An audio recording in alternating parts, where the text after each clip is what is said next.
Un siècle avant la naissance d'Albert Einstein, la France est encore une monarchie absolue. Le roi Louis XV règne sur un pays qui croule sous les impôts et les privilèges de l'aristocratie. Mais c'est aussi une période d'effervescence intellectuelle qui dessine un nouvel horizon.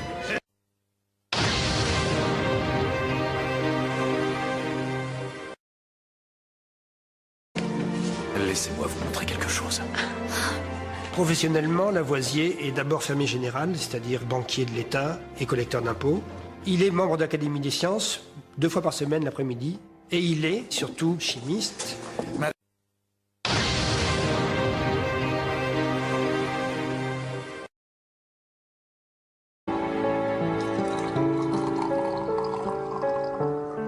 Madame Lavoisier participe à sa façon aux travaux de son mari. Il lui a fait donner des leçons de chimie et des leçons d'anglais pour qu'elle puisse traduire la chimie anglaise. Il lui a fait donner des leçons de dessin par le peintre David pour qu'elle puisse illustrer ses ouvrages, et en particulier le traité élémentaire de chimie dont elle fait les planches.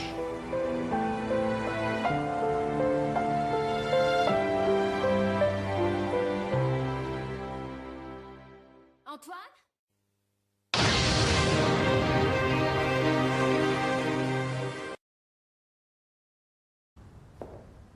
Ah, monsieur Marat. Ah, monsieur.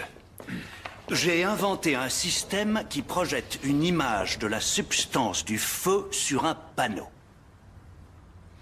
Vous voyez, quand une lanterne est placée devant une flamme, un motif se met à briller au-dessus de la flamme. Mon système peut rendre la substance du feu visible. Avez-vous recueilli cette substance du feu? Avez-vous réussi à la piéger, à la mesurer? Bien non, mais elle est visible.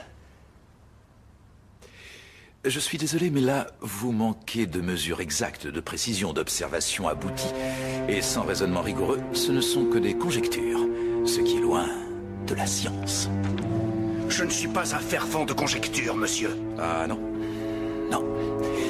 Excusez-moi, je vous prie, je suis extrêmement occupé aujourd'hui. Mais merci. Merci. Et ce sera tout? Bien le bonjour, monsieur.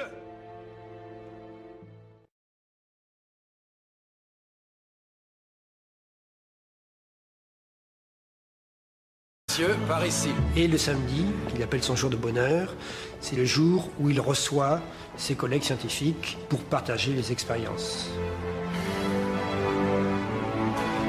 Messieurs, j'ai pour ambition de démontrer que la nature est un système fermé. Que dans toute transformation, même si la quantité de matière ou de masse est importante, rien ne se perd, rien ne se crée. Suivez-moi, je vous prie.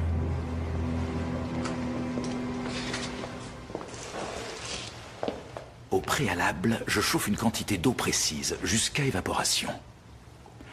La vapeur traverse un canon à fusil incandescent, enfoui dans les braises.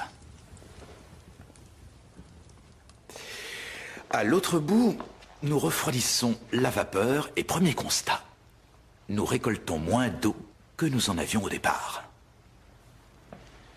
Il est clair que nous avons perdu une certaine quantité d'eau. Cependant, nous avons récolté un gaz.